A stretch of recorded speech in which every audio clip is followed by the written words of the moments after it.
Saya Suci Rusmanti, calon guru penggerak angkatan 10 Kabupaten Lampung Barat. Di sini saya akan menyampaikan modul 1.4 tentang budaya positif. Budaya positif adalah nilai-nilai, keyakinan-keyakinan, dan kebiasaan yang ada di sekolah yang berpihak kepada murid. Budaya positif meliputi 6 hal, yaitu perubahan paradigma stimulus respon, konsep disiplin positif, keyakinan kelas, pemenuhan 5 kebutuhan dasar manusia, 5 posisi kontrol, dan segitiga restitusi.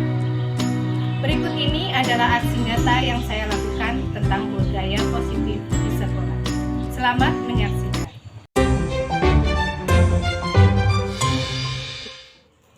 Assalamualaikum warahmatullahi wabarakatuh. Waalaikumsalam warahmatullahi wabarakatuh.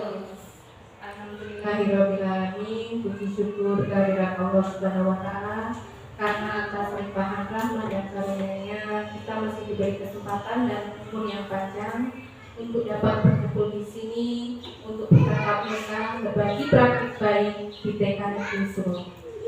Salawat serta salam tak lupa kita sanjungkan kepada junjungan kita Nabi Agung Muhammad SAW yang kita nantikan syafaatnya di yaumul kiamat. Baiklah Bapak Ibu guru semua yang ada di sini, saya di sini akan berbagi praktik baik, berdiskusi dan tanya jawab dengan Bapak Ibu guru sekalian, yaitu tentang budaya positif. Sebelum kita masuk lebih jauh, saya akan memaparkan sedikit tentang apa sih sebenarnya tugas guru itu, apa sebenarnya tugas kita dalam mendidik anak-anak. Mungkin ada Bapak atau Ibu guru di sini yang tahu apa sih tujuan kita mendidik anak itu untuk apa? Ada Bapak Ibu? Baik, kalau tidak ada, saya akan menjelaskan bahwasanya kita mendidik anak itu adalah menuntut anak sesuai dengan kodratnya, yaitu kodrat alam dan kodrat zaman. Mengapa dikatakan demikian? Kodrat alam yaitu apa yang ada dalam diri anak, dan kodrat zaman kita sesuaikan dengan perkembangan zaman saat ini. Saat ini sudah semuanya serba digital. Kalau kita tidak mengikuti era saat ini, kita semakin jauh tertinggal tentunya. Saya ambil Bu, silakan. Di sini ada pengertian budaya positif. Pengertian budaya positif. Budaya positif merupakan perwujudan dari nilai-nilai atau keyakinan universal yang diterapkan di sekolah. Budaya positif yang diterapkan di sekolah adalah salah satu perwujudan dari visi guru yang mengandung nilai-nilai kebajikan sesuai dengan tujuan pendidikan nasional yang dijabarkan dalam profil pelajar Pancasila. Nah, di sini diterangkan bahwa budaya positif merupakan perwujudan dari nilai-nilai atau keyakinan. Nah, nilai-nilai yang kita kembangkan di sini tentang nilai dan budi pekerti. Yang selanjutnya diterapkan untuk di sekolah. Budaya positif yang diterapkan di sekolah adalah suatu perwujudan dari visi guru. Kita bisa lihat di kantor itu ada visi misi ya Bapak Ibu ya. Visi untuk TK Negeri Solo itu mewujudkan peserta didik yang hebat. Hebat dalam tanda kutip ada kepanjangannya Bapak Ibu. Hebat, handal, empati, berakhlak mulia, dan terampil. Handal itu perwujudan dari kita menciptakan anak yang handal dari prestasinya. Kita menciptakan anak untuk berprestasi. Handal empati, kemudian mempunyai rasa empati. Empati tidak hanya sesama manusia, tapi juga kepada alam. Dan berakhlak mulia. Akhlak mulia ini banyak sekali. Saya kemarin membuat visi tentang terwujudnya peserta didik yang berakhlak mulia, berprestasi unggul, dan berdaya saing. Akhlak mulia ini saya ambil untuk prakarsa perubahan, karena menurut saya akhlak mulia itu hal yang paling mendasar, hal yang paling utama yang harus kita tanamkan kepada anak didik kita. Saya beranggapan bahwa kalau kita awali dengan akhlak mulia yang baik, insya Allah untuk seterusnya akan mengikutinya dengan baik. Misalkan untuk awal masuk, anak-anak tidak terlambat, itu termasuk menanamkan anak untuk disiplin. Nah, pada saat masuk setelah baris itu, anak-anak diajak mengantri, sabar untuk menunggu giliran. Itu juga menanamkan dalam diri anak. Kemudian di dalam kelas, anak-anak diajarkan untuk saling menyayangi, biar tidak berkelahi dengan temannya. Diajarkan untuk saling menyayangi sesama, seperti itu. Nah, yang di sini perwujudan dari visi guru yang mengandung nilai-nilai kebajikan sesuai dengan tujuan pendidikan nasional yang dijabarkan dalam profil pelajar Pancasila. Nah, profil pelajar Pancasila itu ada 6.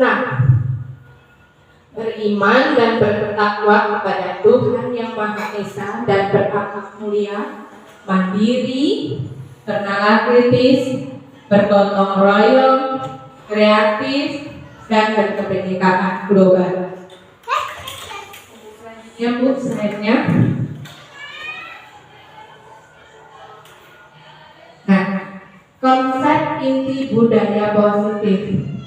Budaya positif dalam bab ini ada banyak sekali yang kita pelajari. Yang pertama, perubahan paradigma belajar, disiplin positif, nilai-nilai kebajikan, kebutuhan dasar manusia, motivasi perilaku manusia, posisi kontrol dulu, keyakinan keras, dan segitiga restitusi. Mungkin asing ya bagi Ibu, Bapak Ibu mungkin asing, atau ada yang sudah pernah. Pak Roman bagaimana, sudah pernah mendengar ini?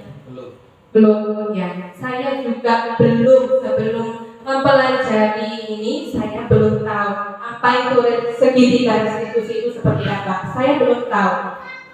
Setelah saya mempelajari modul 1.4 dalam guru penggerak ini, baru saya tahu apa ternyata di situ semua sudah dijelaskan tentang apa yang ada di sini, semua sudah saya baca. Dan saya di sini mau berbagi dengan Bapak Ibu. Jikalau saya juga kurang, mohon untuk dikoreksi dan atau ditambahi seperti itu. Lanjut Bu. Nah, di sini pembelajaran dengan paradigma baru. Pembelajaran dengan paradigma baru merupakan pembelajaran yang dirancang berdasarkan prinsip pembelajaran berdiferensiasi sehingga para peserta didik belajar sesuai kebutuhannya berdasarkan tahap perkembangan sesuai teori psikologi modern untuk mewujudkan profil pelajar Pancasila. Nah, di sini yang saya katakan tadi, profil pelajar Pancasila. Di kurikulum Merdeka kita menggunakan ini, profil pelajar Pancasila. Ada 6: beriman dan bertakwa kepada Tuhan Yang Maha Esa, mandiri, bernalar kritis, kreatif, bergotong royong, berkebinekaan global. Kita untuk mewujudkan itu semua supaya siswa-siswi kita, anak didik kita memiliki profil pelajar Pancasila, kita diupayakan untuk pembelajaran itu yang berdiferensiasi. Apa itu pembelajaran berdiferensiasi? Bapak Ibu mungkin tahu? Roman? Belum tidak.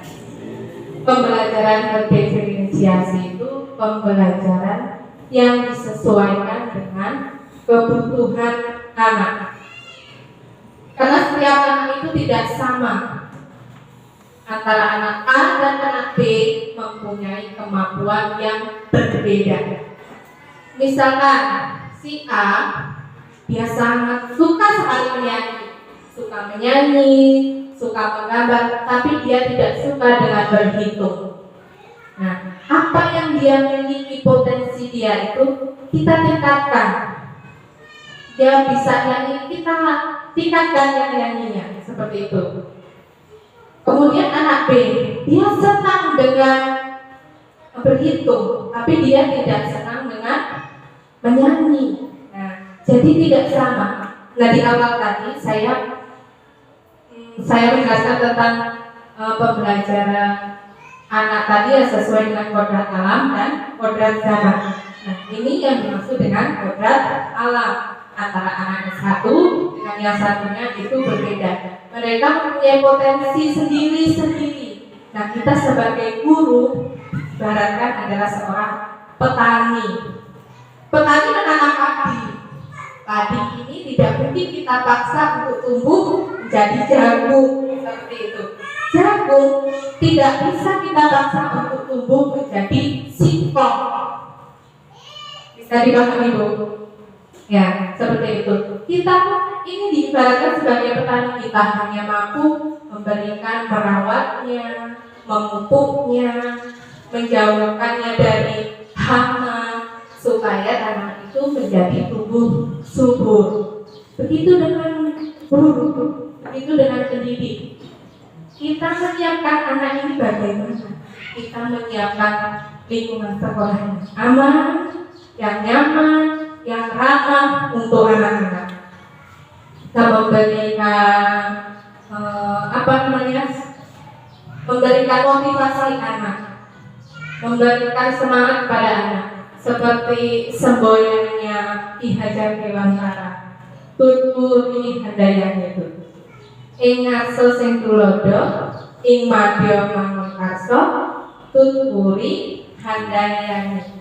Di depan kita memberikan contoh, memberikan teladan kepada anak didik kita. Di tengah kita membersamainya, memberikannya semangat. Dan untuk tumbuh di handayani, kita di belakang memberikan dorongan, memberikan semangat juang kepada anak didik kita. Seperti itu. Nah, untuk itu semua nanti akan tumbuhlah peserta didik yang memiliki profil pelajar Pancasila. Sampai di sini ada yang mau ditanyakan, Bapak Ibu? Silakan, selagi saya bisa menjawab, saya jawab.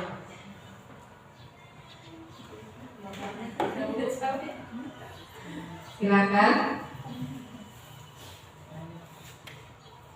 Kalau tidak ada, dilanjut slide-nya, Bu. Ini diskonsepsi tentang teori kontrol. Teori kontrol itu teori yang mengendalikan kita. Nah, kontrol kita itu ada dalam diri kita sendiri. Maksudnya, misalkan saya menggenggam anak saya.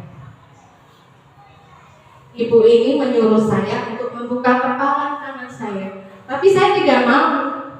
Berarti teori ini sebenarnya ada dalam diri saya sendiri. Padahal ibu sudah merayu saya, bagaimana caranya biar tangan ini saya buka, tapi saya nggak mau. Saya tetap mempertahankan. Berarti teori kontrol diri saya ada dalam diri saya sendiri. Ibu nggak bisa buka tangan saya, ini tangan milik saya. Nah, seperti ini.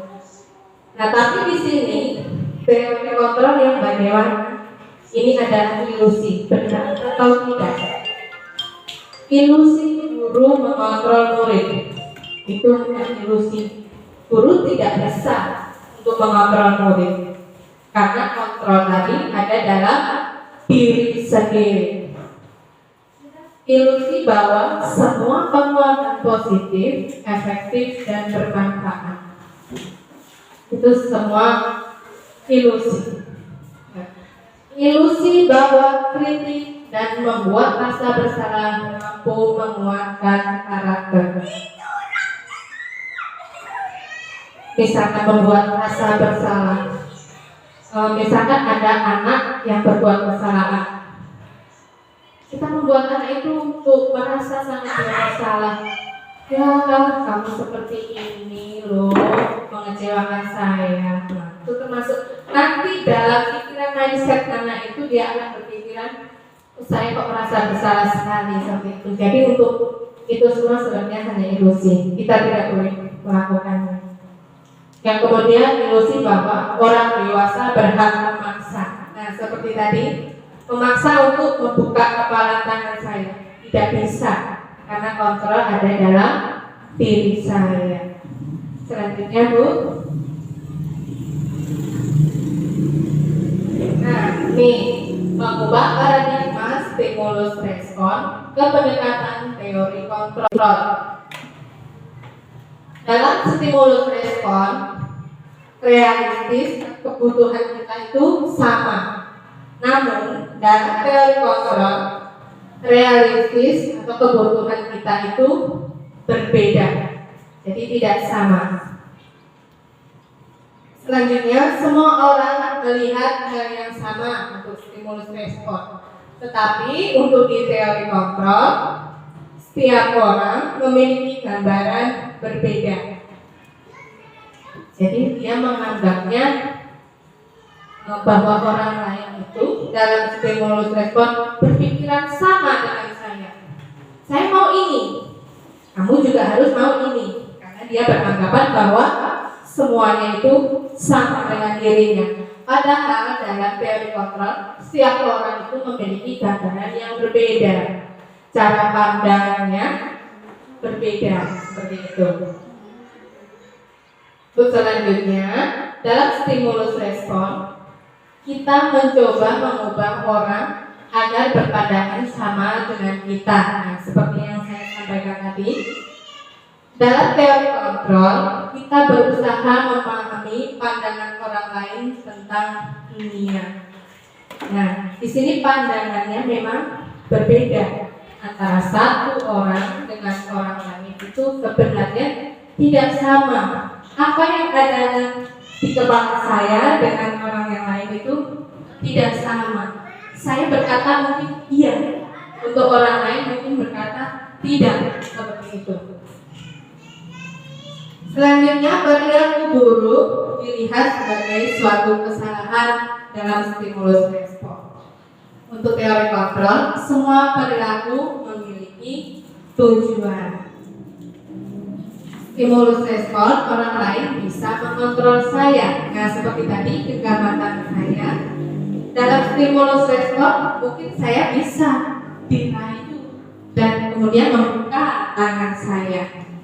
Nah, dalam teori kontrol, hanya Anda yang bisa mengontrol diri Anda. Saya tetap dengan pendirian saya.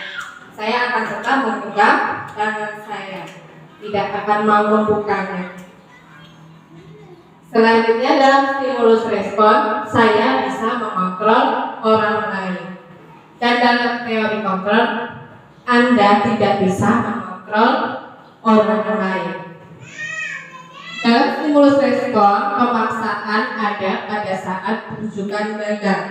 Nah, seperti tadi ilusi yang tadi orang dewasa memaksa. Nah, kita sebagai guru pernah nggak kira-kira seakan-akan kita ini memaksa pada anak? Coba Bu, diingat-ingat, pernah nggak? Kalau kita pernah melakukannya, ayo sekarang kita rubah. Dalam teori kontrol, kolaborasi dan konsensus menciptakan pilihan-pilihan baru. Nah, misalkan saja kita punya anak kecil ya, kita punya anak di rumah.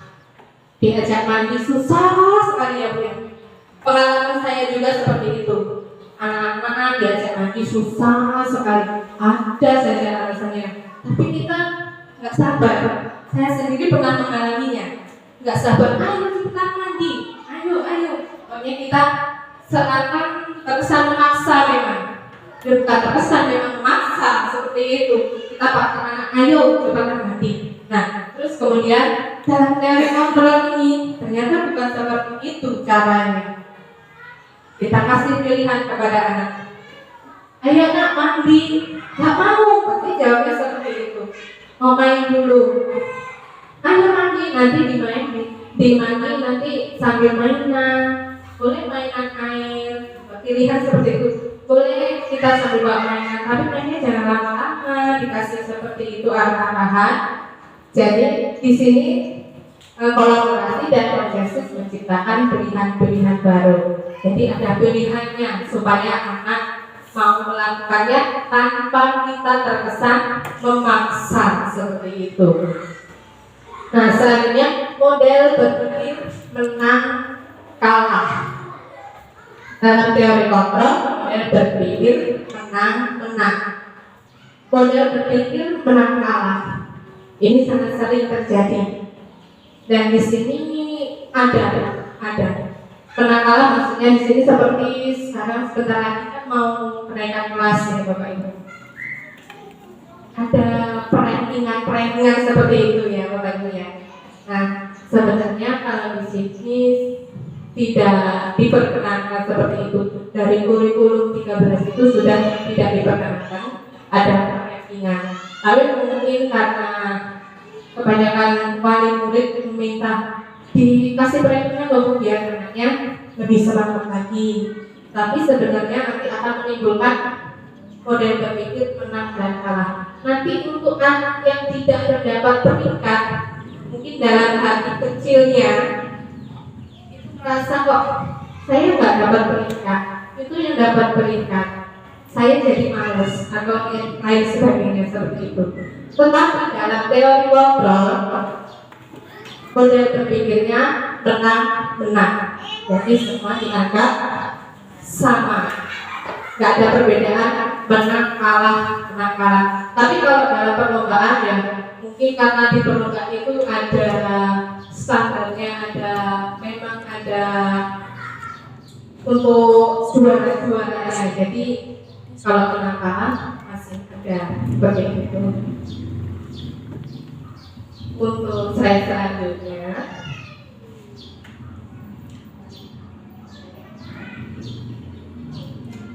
disiplin positif dari kata disiplinan yang artinya belajar. Disiplin mengacu pada disiplin diri yang memiliki tanggung jawab terhadap apa yang dilakukannya berdasarkan nilai-nilai yang diyakini.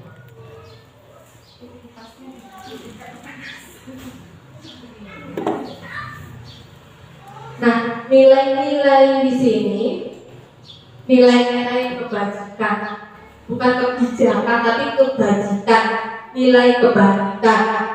Nah, bisa kita ambil misalnya nilai saling menghargai, saling menghormati, saling menyayangi, nilai-nilai seperti itu.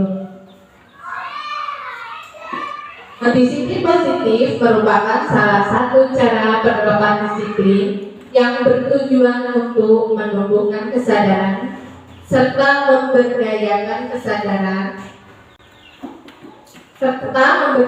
peserta didik tanpa imbalan penghargaan, ancaman atau hukuman.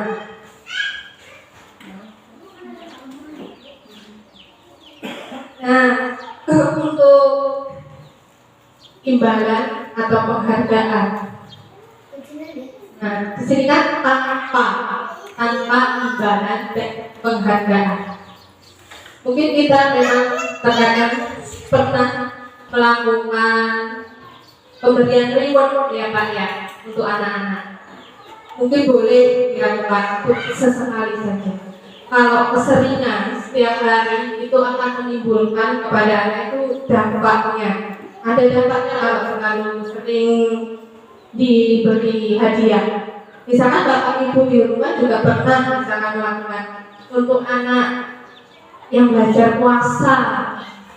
Nah, untuk anak yang belajar puasa nih, untuk puasanya full, nanti ibu kasih hadiah uang 10.000 misalkan. Besok lagi, ayo puasa lagi, nanti dikasih hadiah 10.000. Ya, untuk saat itu anak melakukan, memang termotivasi, tapi motivasinya karena dapat uang 10.000. Untuk selanjutnya mungkin anak nggak maulah melakukannya karena nggak dapat uang. Nah, seperti itu boleh sebenarnya kita, tapi jangan dengan seperti itu. Kita misalkan dengan ujian, dengan apresiasi. Oh bagus loh, puasa hari ini full, Allah catatnya sudah dapat pahala ini, seperti itu.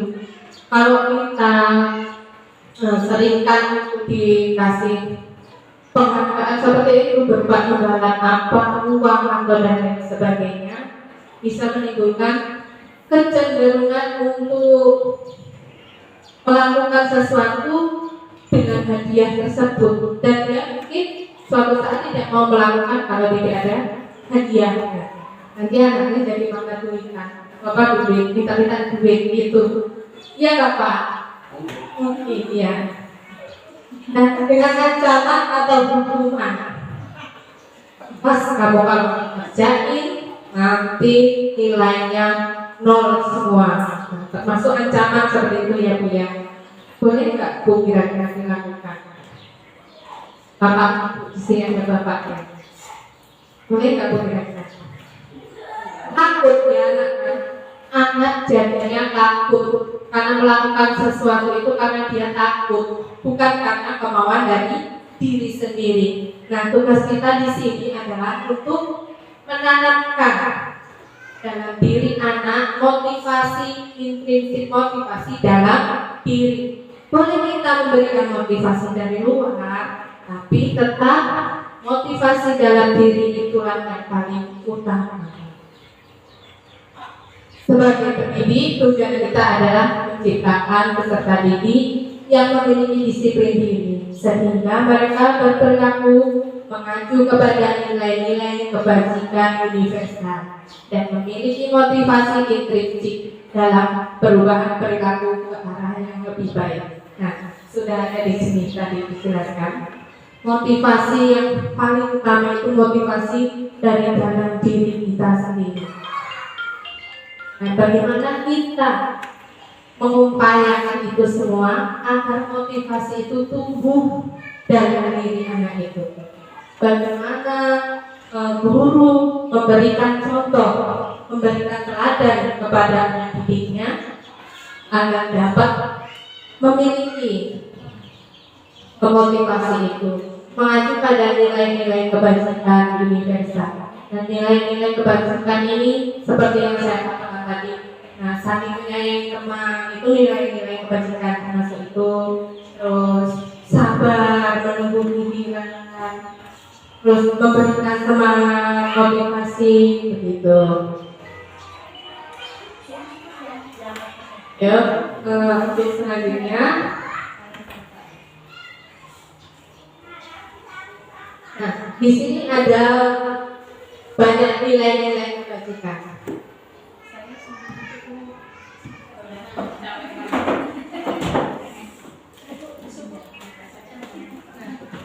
Nilai-nilai kebajikan, nilai yang disepakati bersama, lepas dari suku bangsa, agama, bahasa, maupun latar belakangnya. Nah, contoh nilai kebajikan dari institusi atau organisasi. Nah, yang ujung sana profil pelajar Pancasila. Tadi sudah saya sebutkan ya Bu, ada 6 profil pelajar Pancasila. Beriman dan bertakwa pada Tuhan Yang Maha Esa dan berakhlak mulia. Ini menyangkut agama nggak Bu di sini? Semua agama ya, semua agama ada, suku ada, masuk ke situ. Di situ kan tidak menyebutkan untuk agama apa, tapi semuanya. Selanjutnya, gotong royong berkebinekaan global, gotong royong, mandiri, kreatif, dan bernalar kritis. Nah, ini nilai-nilai kebajikan yang ada di profil pelajar Pancasila. Nah, untuk sekarang kurikulum Merdeka ini menggunakan ini profil pelajar Pancasila. Dan selanjutnya dari Ibu Primary Years Program. Ada toleransi, rasa hormat, integritas, mandiri, menghargai, antusias, empati, keingintahuan, kreativitas, kerjasama, percaya diri, dan komitmen. Nah, ini yang nilai-nilai kebajikan yang ada pada PDP. Selanjutnya, keterampilan hidup ada dapat dipercaya, lurus hati, mendengar yang aktif, tidak merendahkan orang lain, dan memberikan yang terbaik dari diri. Nah, sekarang bagaimana upaya kita untuk menciptakan ini semua tertanam di dalam hati. Nah, ini motivasi diri, motivasi di dalam diri anak didik kita, bagaimana mengupayakannya, dan bagaimana kita melakukan pendekatan-pendekatan kepada anak agar memunculkan motivasi dalam diri anak untuk memiliki nilai-nilai kebajikan yang ada di sini. Bisa dipahami Bapak Ibu? Sampai sini pertanyaannya saya tanya. Kebutuhan dasar manusia adalah segala sesuatu yang kita lakukan untuk mendapatkan apa yang kita inginkan. Seluruh tindakan yang kita lakukan memiliki tujuan tertentu, dan semua usaha terbaik yang kita lakukan adalah dalam rangka agar kebutuhan dasar kita terpenuhi dengan baik. Ada yang tahu Bapak Ibu kebutuhan dasar itu apa aja? Belum? Oh ya, itu sekali. Makan, minum, baju itu kebutuhan loh. Coba kalau kita nggak makan, apa jadinya? Sandang pangan. Nah, penting sekali. Sandang pangan. Ya, sandang pangan kapan? Ya. Tetapi masih banyak sebenarnya Bu. Kita butuh nggak Bu untuk bersenang-senang? Butuh. Kita butuh nggak untuk kebebasan? Butuh. Kalau kita dikekang di dalam rumah itu jangan, berarti kita nggak bebas. Kita nggak terpenuhi kebutuhan kita untuk bebas. Nah, kita nggak bisa bersenang-senang, nggak masuk kebutuhan kita. Nah, tetapi ada yang tidak mampu memenuhi itu semua, ujung-ujungnya selanjutnya dia akan melakukan cara apapun untuk memenuhi kebutuhannya tersebut, bahkan melakukan hal-hal yang dilarang. Misalkan dia butuh makan tapi tidak terpenuhi karena dia tidak mempunyainya, dia bisa melakukan hal yang dilarang, misalkan mencuri. Nah, kalau untuk anak-anak misalkan dia mau makan tapi dia tidak bawa, rebut punya temannya, berarti kebutuhannya untuk makan tidak terpenuhi. Dia bisa saja mengganggu temannya karena dia senang loh, ganggu temannya itu kepuasan tersendiri untuk dia, senang. Jadi kebutuhan dia akan kesenangan seperti itu. Coba selanjutnya Bu. Selanjutnya Bu. Nah, di sini ini dia kebutuhan dasar manusia. Yang pertama bertahan hidup, makanan, pakaian, tempat tinggal, keamanan, kesehatan, sandang, pangan, papan. Tadi ya Bu ya. Ada di sini semua kebutuhan kita untuk bertahan hidup.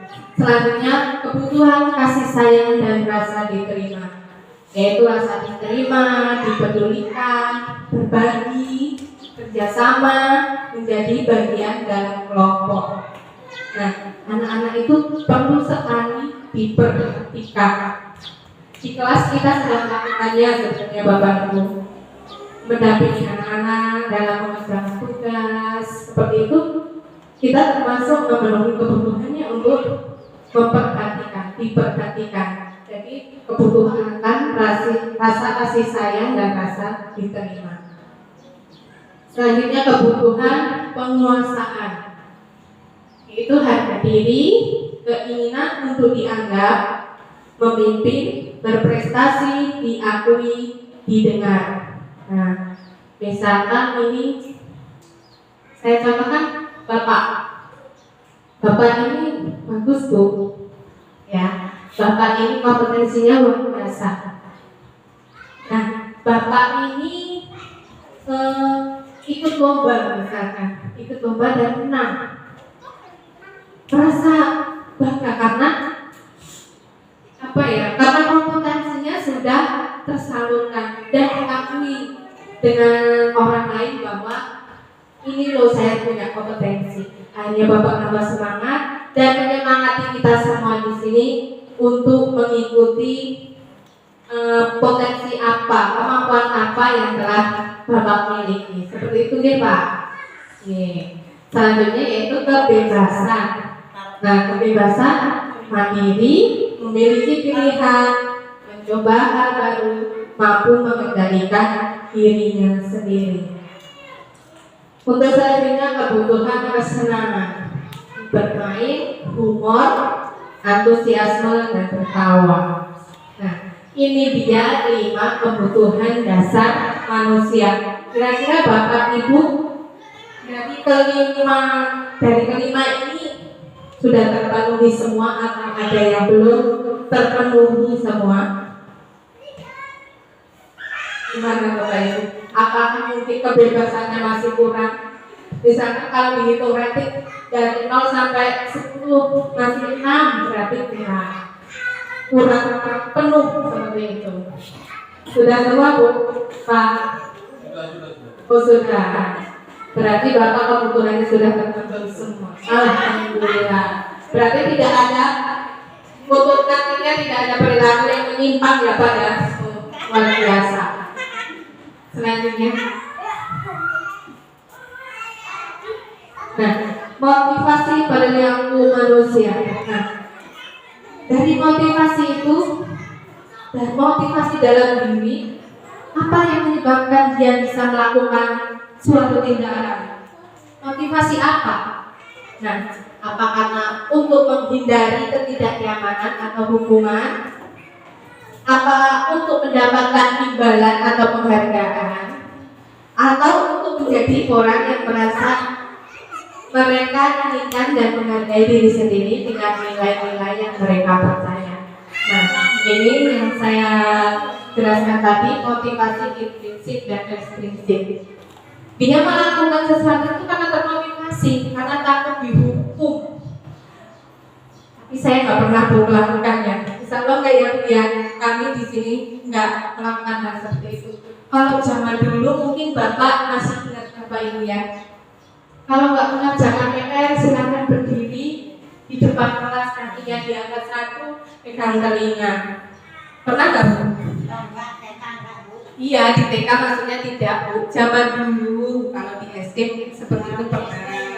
Iya, saya tadi di awal sudah berkata kami tidak pernah melakukannya. Di TK nggak pernah seperti itu.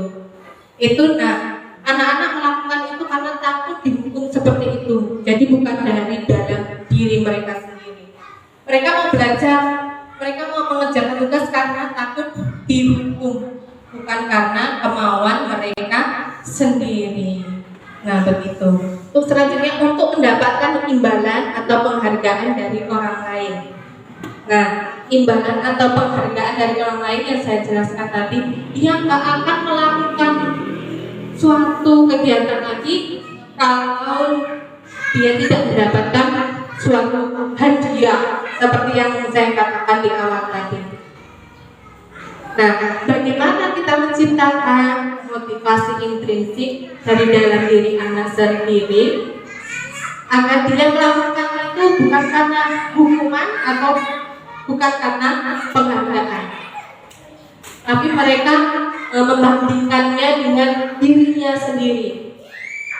Misalkan kalau kemarin dia tidak mau melakukan karena malas, nah sekarang dia berkaca, oh karena aku malas, sekarang aku mau lebih semangat lagi biar aku mendapatkan nilai yang bagus. Kemarin karena aku malas, sekarang aku harus rajin. Nah itu kan sudah mulai timbul dalam diri anak itu sendiri, memotivasi dirinya sendiri dengan dibandingkan dengan dirinya, bukan dengan orang lain.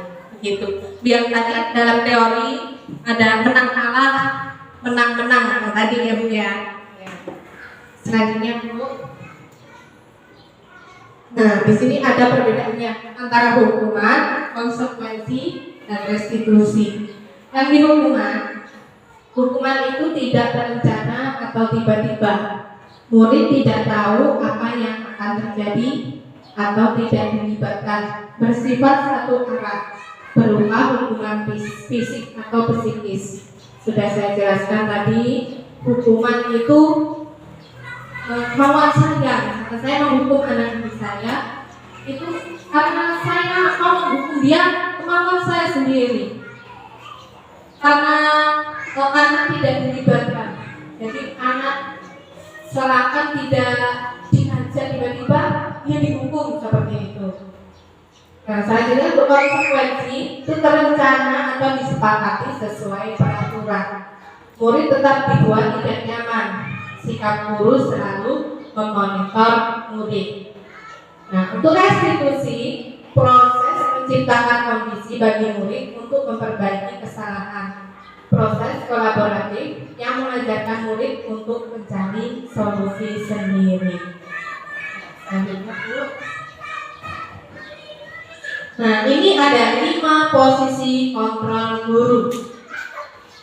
Yang pertama, penghukum, membuat merasa bersalah, teman, pemantau, dan manajer. Kira-kira Bapak Ibu pernah melakukan yang mana? Yang mana Pak? Pernah melakukan semuanya atau yang mana? Semuanya. Luar biasa. Menghukum pasti. Bapak pernah menjadi ini ya Pak? Bapak pernah guru SMP kan ya Pak ya?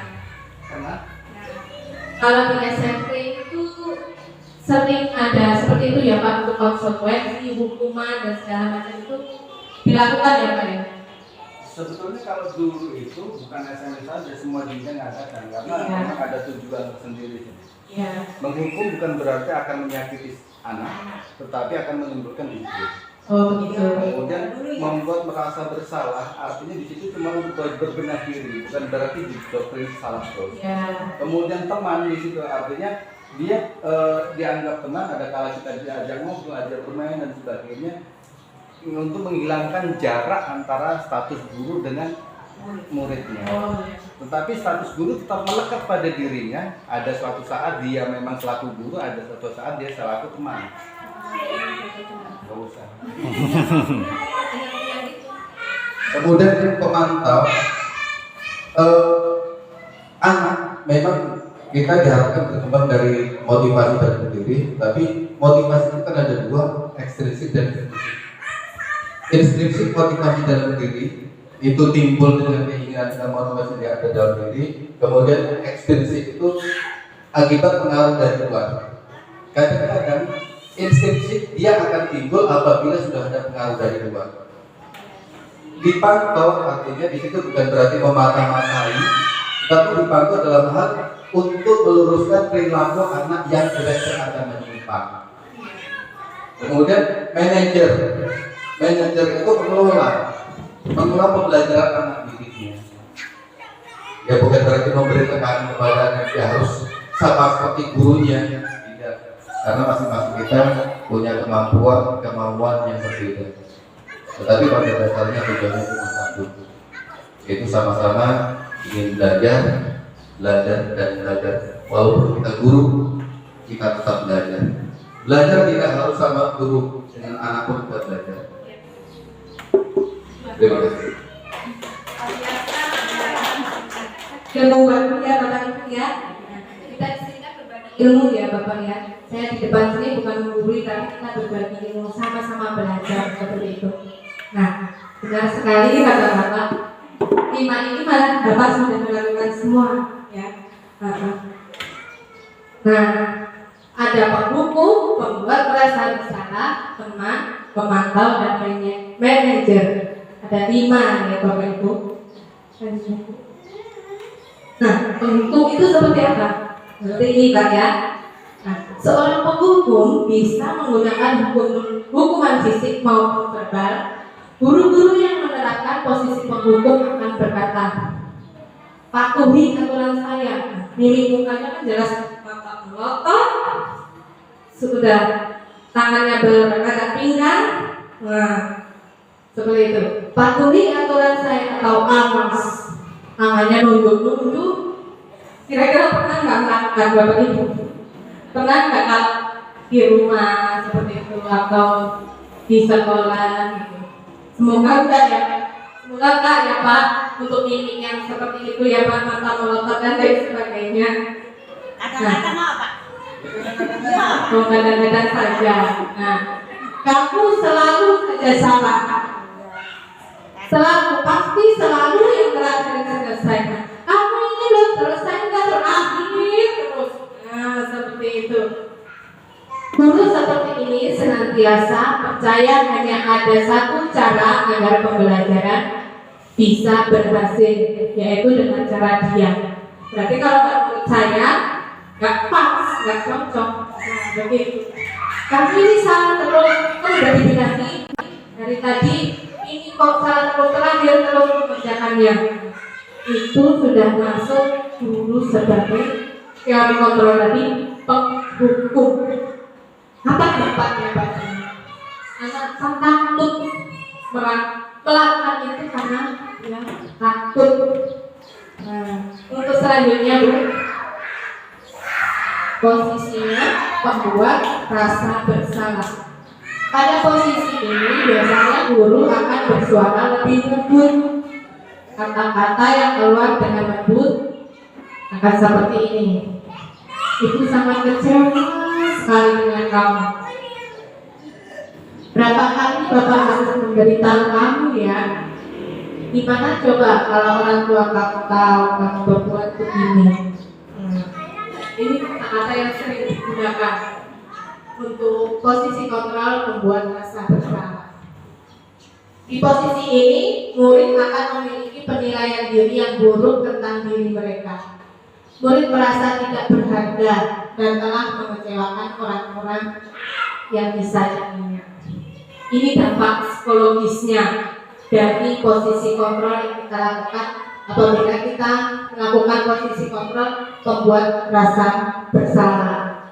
Jadi anak akan berpikir, kok saya tidak dihargai, kok saya dikecewakan, seperti itu. Nah, itu selanjutnya Bu, teman. Nah, posisi kontrol sebagai teman. Guru pada posisi ini tidak akan menyakiti murid, namun akan tetap berupaya mengontrol murid melalui persuasi. Mereka akan berkata, ayo bantulah demi Bapak ya. Ayo ingat tidak bantuan Bapak. Ayo ingat tidak bantuan Bapak selama ini. Ya sudah, kali ini tidak apa-apa. Nanti Ibu bantu bereskan. Misalkan ini anak-anak nggak mau membereskan mainan. Nah, posisi guru sebagai teman mempunyai hal positif dan negatif. Apa ya Pak kira-kira hal positifnya? Hal negatifnya apa tuh? Hal positifnya mungkin dia membantu nggak ada jarak antara guru sama. Hal positifnya mungkin nggak ada jarak antara guru dan murid sehingga dia merasa nyaman. Kayak anak-anak sering ada keluhan apa dia bercerita. Kalau negatifnya mungkin sih ada anak yang lebih kayak sopan kali ya, seperti itu kalau dianggap sebagai teman. Ya, mungkin itu bisa menjadi salah satu contohnya untuk hal positif kita mungkin akan lebih dekat dengan anak, itu menciptakan kedekatan kita dengan anak. Dan hal negatifnya mungkin kita ini kan seakan-akan teman sendiri. Nah, menganggapnya sebagai teman, jadi untuk rasa hormatnya mungkin kurang, itu yang Terus selanjutnya Bu, selanjutnya ini pemantau. Apakah cuma memantau saja? Tidak sepertinya ya, seperti ini coba. Memantau berarti mengawasi. Pada saat kita mengawasi, kita bertanggung jawab atas perilaku orang-orang yang kita awasi. Posisi pemantau berdasarkan pada peraturan-peraturan dan konsekuensi pertanyaan yang diajukan seorang pemantau, misalkan peraturannya apa? Apa yang telah kamu lakukan?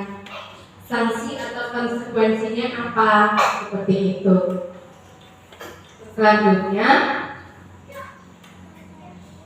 posisi manajer. Posisi terakhir yaitu manajer adalah posisi di mana guru berbuat sesuatu bersama dengan murid, mempersilahkan murid mempertanggungjawabkan perilakunya, mendukung murid agar dapat menemukan solusi atas permasalahannya sendiri. Seorang manajer akan berkata, apa yang kita yakini? Apakah kamu meyakininya? Jika kamu meyakininya, apakah kamu bersedia memperbaikinya? Jika kamu memperbaiki ini, hal ini menunjukkan apa tentang dirimu? Apa rencana kamu untuk perbaiki hal ini? Nah, posisi manajer ini akan kita terapkan dalam segitiga restitusi. Nah, ini contoh penerapan 5 posisi kontrol guru. Kasus pertama, siswa tidak memakai atribut lengkap saat upacara bendera. Dalam posisi kontrol penghukum yang akan dilakukan, hormat pada bendera selama 1 jam. Pernah ada nggak ibu? Zaman dulu mungkin pernah. Nah, untuk membuat rasa bersalah yang dilakukan, berapa kali ibu bapak harus memberitahu kamu selalu saja mengecewakan ibu dan bapak. Sebelah sana, kayak tadi anak akan merasa takut, dengan ini anak akan merasa kecewa. Bersama. Dalam posisi teman yang dikatakan, ayo dong ikuti aturan sekolah, kalau bantu ibu atau bapak ya sekali ini, ya sudah tidak apa-apa, lain kali jangan sampai berbuat seperti ini lagi ya. Nah, memang terkesan akrab di sini ya di antar teman. Untuk posisi pemantau, kamu sudah melanggar peraturan, kamu sudah melanggar peraturan sekolah, kamu tahu konsekuensinya. Setelah upacara, kamu beri atributnya koperasi dan jangan diulangi lagi.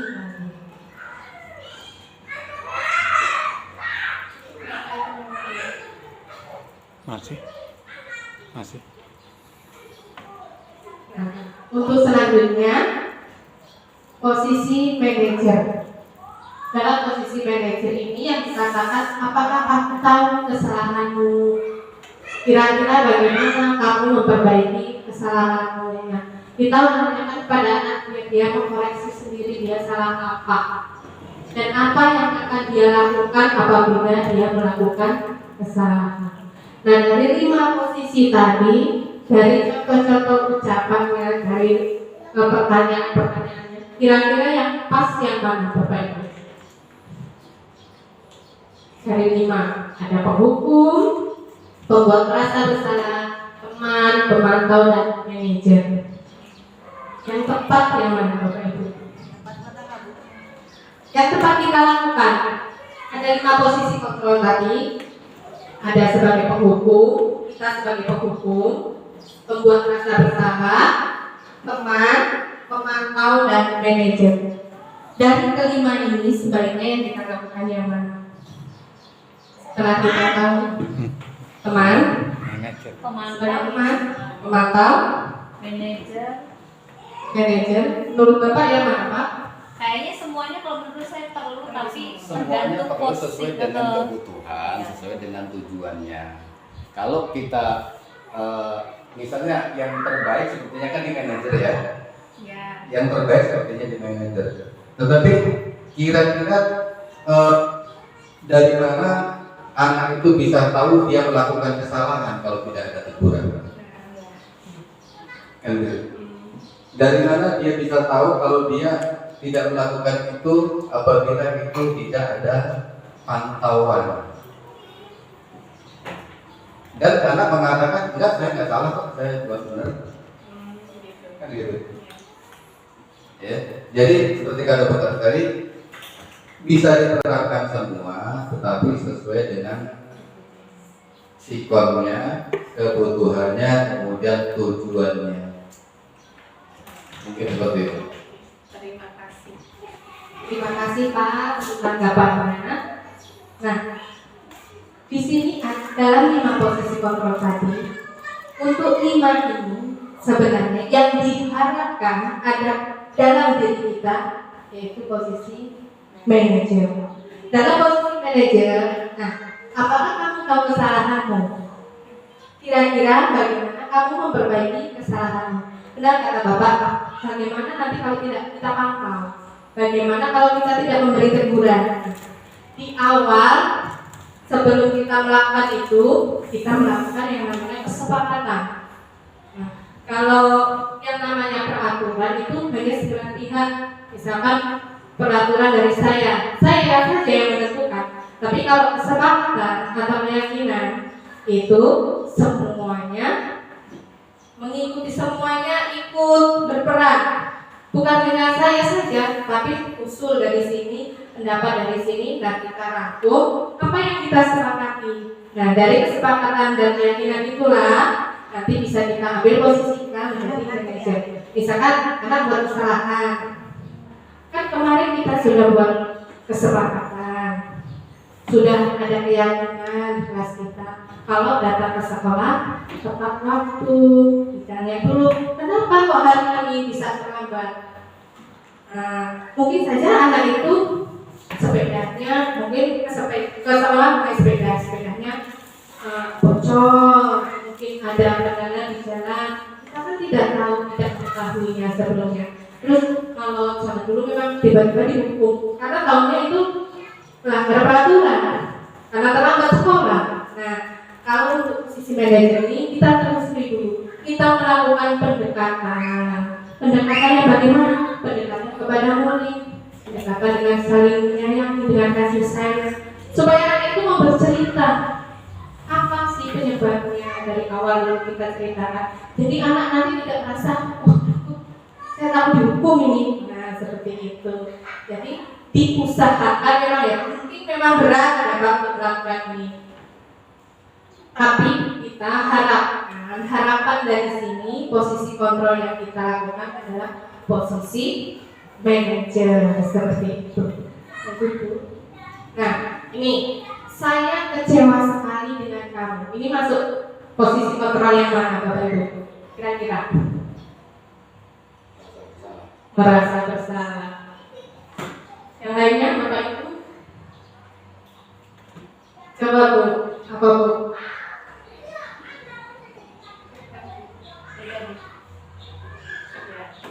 Saya kecewa sekali dengan kamu, membuat rasa bersalah. Kecewanya itu tadi yang masuk ke rasa bersalah. Terus selanjutnya kasusnya pertanyaannya ini, kamu tidak pernah benar melakukannya. Posisi apa Bapak Ibu? Penghukum, memantau. Coba kita lihat posisi yang mana? Penghukum. Selanjutnya pernyataannya, apa rencanamu untuk menyelesaikan masalah ini? Manajer, ya, ayolah lakukan demi Bapak Ibu ya. Teman, luar biasa. Berarti saya ini malah apa ya? Ilmunya di Bapak Ibu ini. Kita berbagi ya, Bapak Ibu di sini bukan menggurui atau apa ya. Selanjutnya, kamu tidak pernah mendapatkan nilai jika tidak mengerjakan tugas. Hukum. Apa ini? Ayo apa itu? Apa coba Bapak Ibu? Mantau. Coba Bu, klik pemantau 100. Ini reward termasuk reward ini Pak. Apresiasi 100. Selanjutnya, nah ini keyakinan kelas. Untuk selanjutnya keyakinan kelas.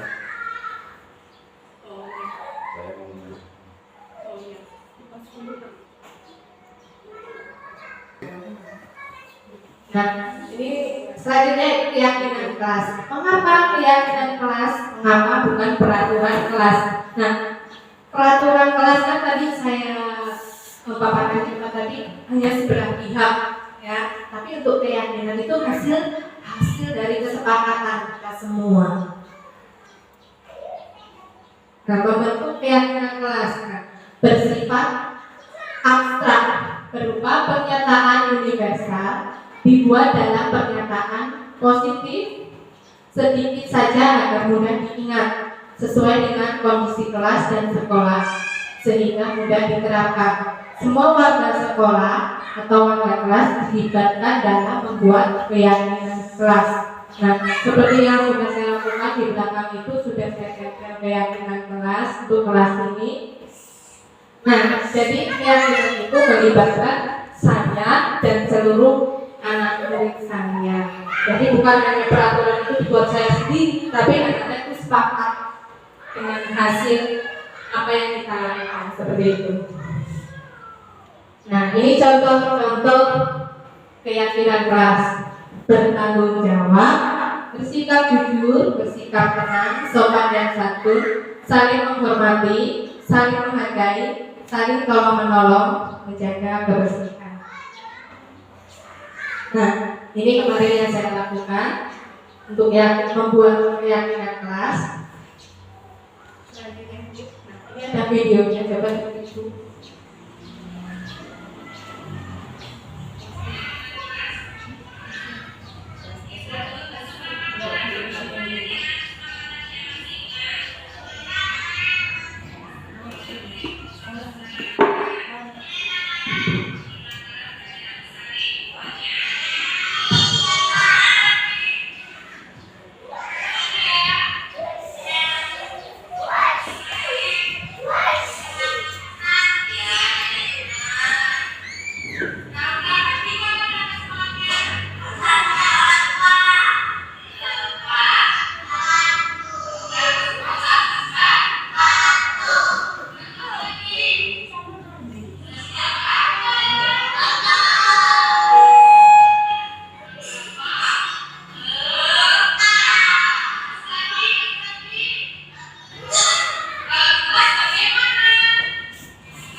Tahapan dalam segitiga restitusi, yaitu menstabilkan identitas, validasi tindakan yang salah, dan menanyakan keyakinan.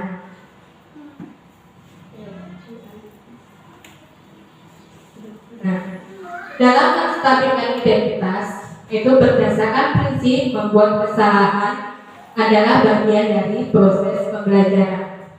Berbuat salah itu wajar di pernyataan-pernyataan. Tidak ada manusia yang sempurna. Ibu bapak juga pernah melakukan itu. Ibu dan bapak tidak mau mencari siapa yang salah, tapi ibu dan bapak ingin mencari solusi dari permasalahan ini. Kamu berhak merasa begitu. Ini dalam validasi tindakan yang salah. Jadi kita menanyakan kepada anak tentang tindakan apa yang mereka lakukan.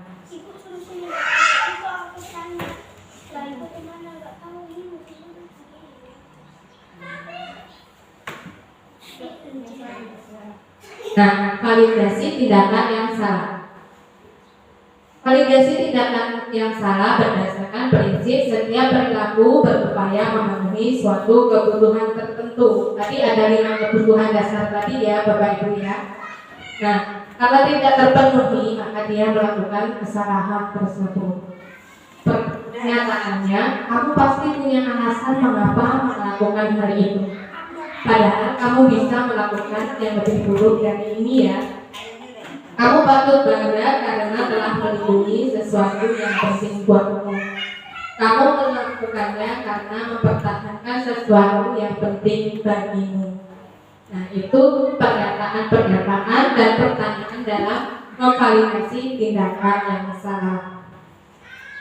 Nah, setelah itu tahapan yang dilakukan adalah menanyakan keyakinan. Berdasarkan prinsip teori kontrol bahwa pada dasarnya kita termotivasi secara intrinsik, motivasi di dalam diri kita sendiri. Pernyataan dan pertanyaannya, apa keyakinan kelas kita? Nah, sebelumnya kita kan sudah membuat keyakinan kelas tadi ya Bu ya.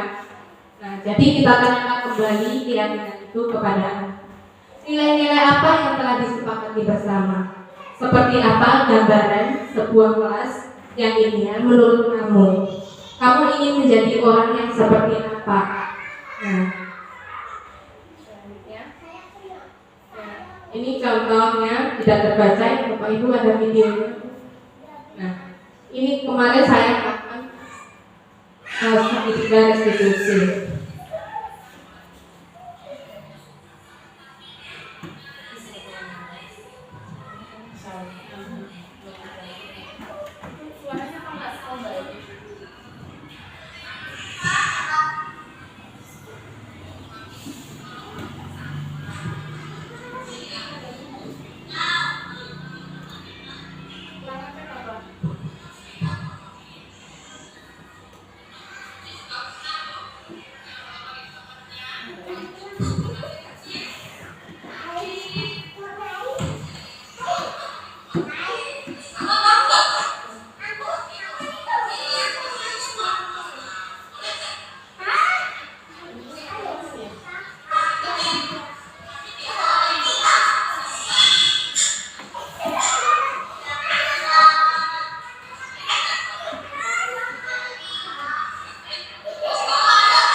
Cukup.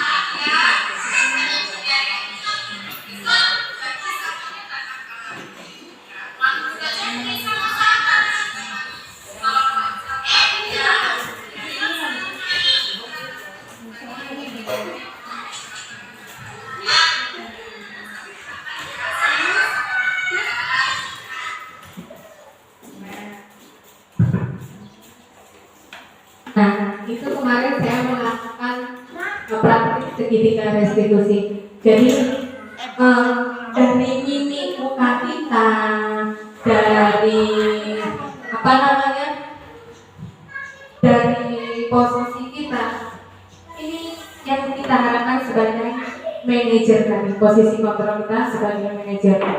Tutur kata kita lembut. Kalau kita memang dari suaminya susah untuk lembut, misalkan diusahakan. Nah, kita ngomongnya secara lembut, pelan-pelan. Nanti anak pasti akan mengalir dengan sendirinya. Dia ditanya. Kemarin saya juga pernah pas waktu itu ada kasus yang membakar sampah, bakar kertas di belakang itu. Saya tanya, mungkin dia sudah takut duluan. Tapi sebelum saya tanya apa-apa, dia sudah takut duluan. Karena mungkin berpikirnya saya mau dihukum seperti itu. Tapi sebenarnya saya tidak melakukan itu, tapi karena sudah takut duluan. Nah, untuk kemarin saya lakukan kepada sawah dari mimik muka saya, intonasi suara saya berusaha untuk lembut, pelan. Saya melakukan pendekatan, merangkul dia dengan penuh kasih sayang. Dia keluar sendiri. Ternyata saya ini diakalin lembut tadi, diolok-olok. Jadi saya tendang. Umami. Nah, berarti kan dia kan mau mengucapkan apa. Nah, kita tidak langsung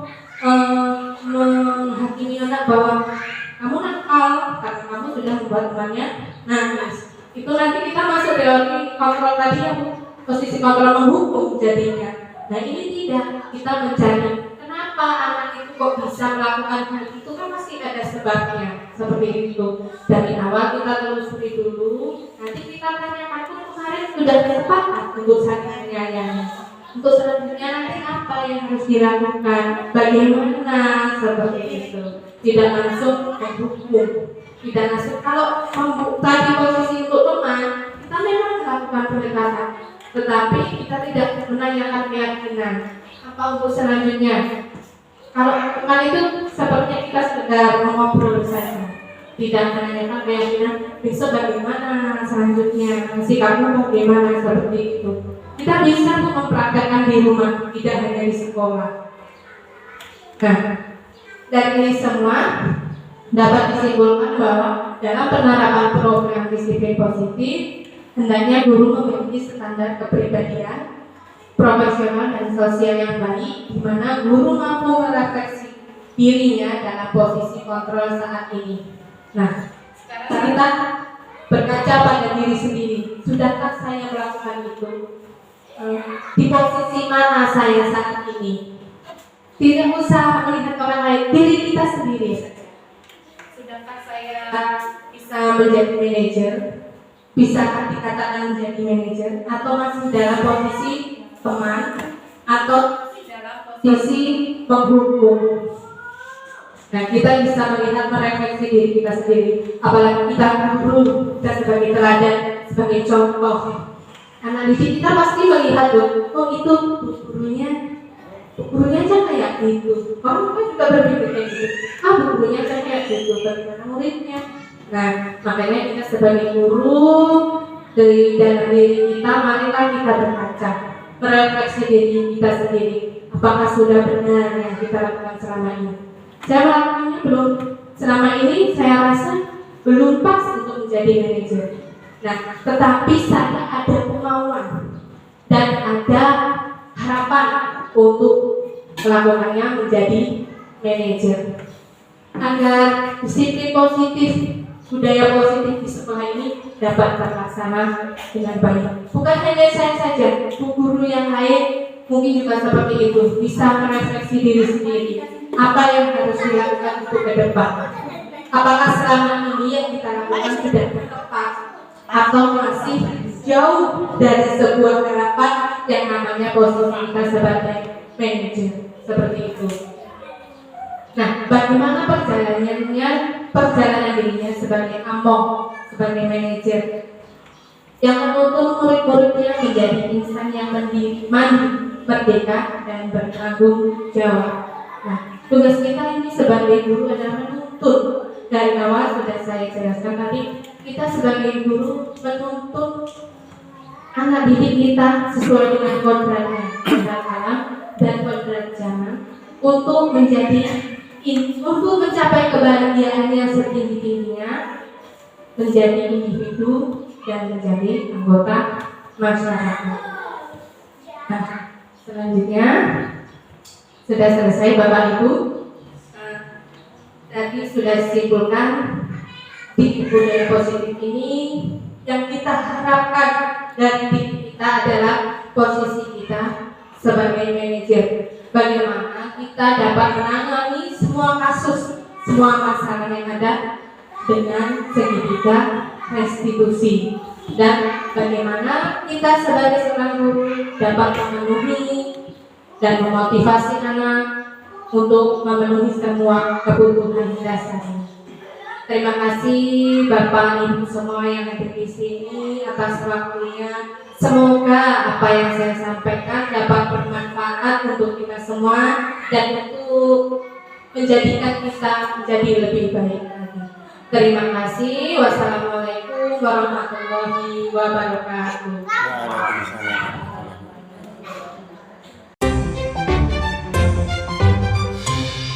Keyakinan kelas? Kita buat kesepakatan. Apa kemarin ya? Kesepakatannya masih ingat? Tidak boleh buang sampah sembarangan. Tidak boleh nakalan, berarti harus saling menyayangi.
sudah tanggung jawab kita mengerjakan tugas sampai selesai. Ada di sini yang tidak pernah selesai tugasnya? Ada nggak ya? Ada. Mulai hari ini kita tanggung jawab ya, harus diselesaikan. Ya, kemarin ditulis sama Bu Guru, sudah ditulis apa aja yang jadi kesepakatan kita. Yang tadi pertama, berangkat sekolah tepat waktu. Terus berarti bertanggung jawab. Terus apa lagi ya? Oh iya, berarti saling menyayangi. Terus kalau baris mau masuk kelas harus apa itu? Harus apa? Kalau mau masuk kelas lo harus antri, harus sabar menunggu giliran. Berarti nggak dorong-dorongan kalau masuk kelas ya. Nah, terus lagi harus antri.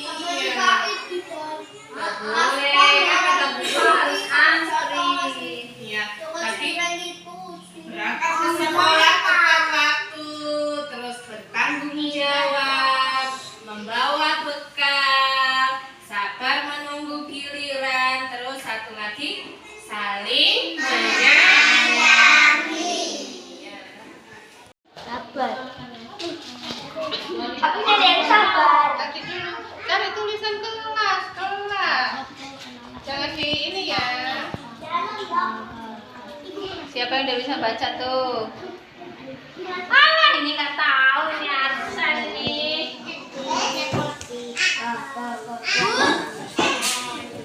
Oh iya, sabar. Gimana ya? Ini ya. Pas dulu. Nah, agak yang kanan agak sedikit. Sudah, ini bertanggung. Sudah. Oh ya, makasih kita udah ya.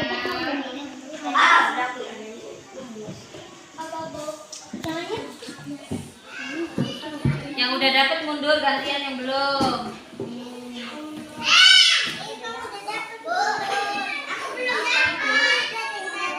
Apa bacanya? Apa bacanya? Tempat itu diberikan. Ini loh Ki, Apa itu? Apa yang baca ya?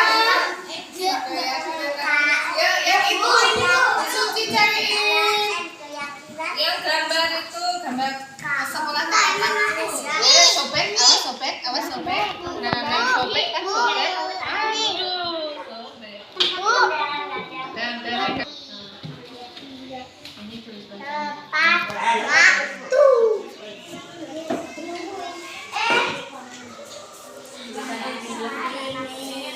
Aku nanti Bapak beneran ke sana. Bu.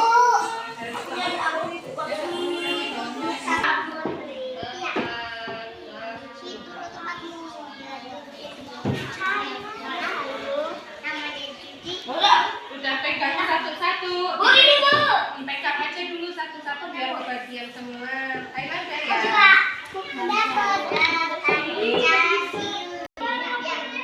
Kan belum dipanggil, kalau belum dipanggil ya belum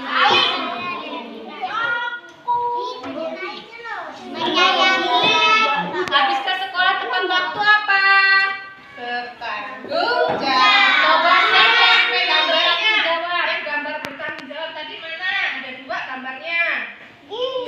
Yuk kasih Bu Guru. Nah, satunya lagi mana? Mau menyayangi. Kasih loh.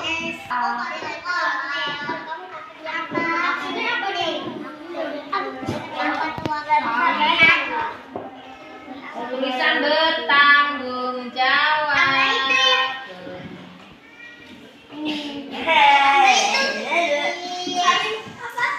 Jawab apa ya?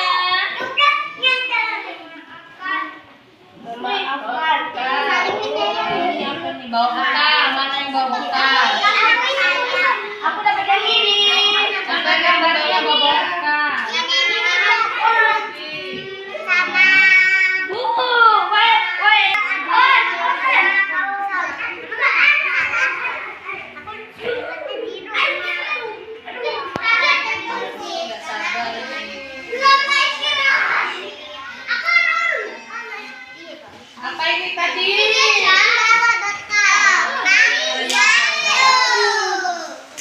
bawa bekal apa? Tidak. Adinda yang aku nggak bawa. Semuanya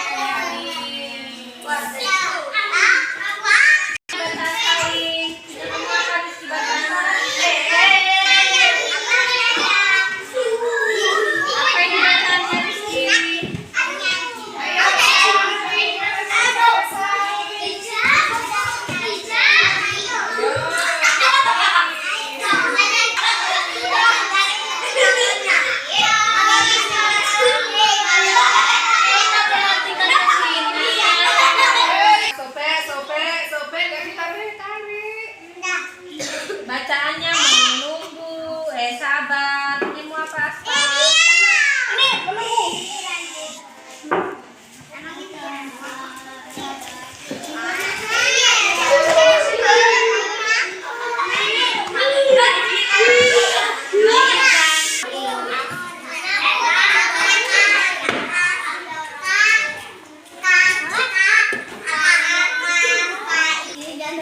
Antri, katanya kan nunggu giliran.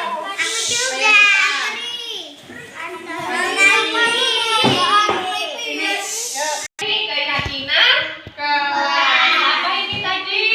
tepat waktu. Sekolah tepat waktu. Besok lagi harus berangkat sekolah tepat. Yang ini kayak gini. Apa yang harus dilakukan kalau kita bicara di kelas? Ya.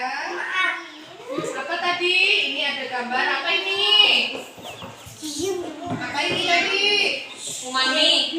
Belajar. Terus ini apa ini? Terus ini apa lagi ini? Membereskan. Terus keyakinan yang selanjutnya apa ini?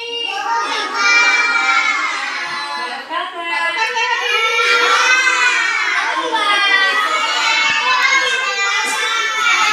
Yang ini apa ini? Keyakinan yang ini apa? Yang ini apa ya? Antri nggak kita hari ini? Ya, jadi kita sepakati keyakinan kelas kita. Yang pertama, ke sekolah tepat. Kedua, bertanggung jawab. Ketiga, membawa. Keempat, saling menyayangi. Kelima, sabar menunggu.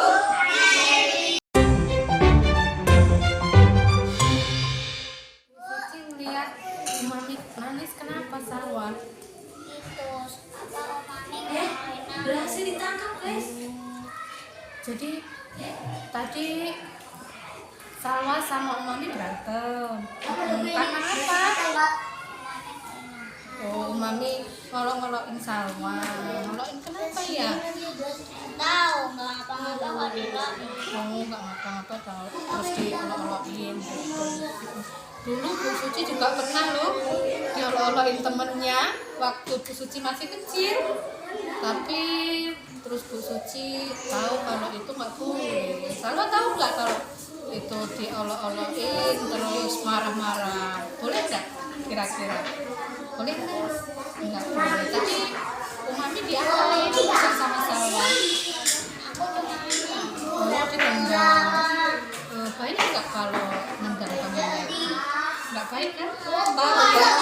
Tahu ya kalau nendang temennya itu nggak baik. Jadi kan kita kan udah buat kesepakatan kan ya, kalau kita harus menyayangi sama teman. Kira-kira besok lagi Salwa nakalan lagi nggak sama temannya? Enggak, berarti gimana dong? Tadi udah beranteman sama Umami. Berarti apa yang harus dilakukan Salwa? Oh, minta maaf sama Umami. Terus apa lagi? Besoknya gimana? Oh, nggak berantem lagi ya.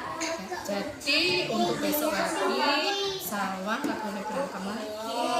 Harus saling menyayangi sama teman ya. Sekarang minta maaf ya sama Umami ya. Ya. Maaf ya.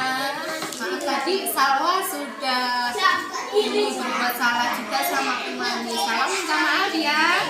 Saya menyayangi. Besok janji Salwanya nggak nakal lagi juga. Umami juga janji sama Salwa. Jangan ngolok-ngolokin Salwa lagi ya. Ya sama Umami. Saling Umami maafan. Saling maafan ya. Sayang ya sama temen ya.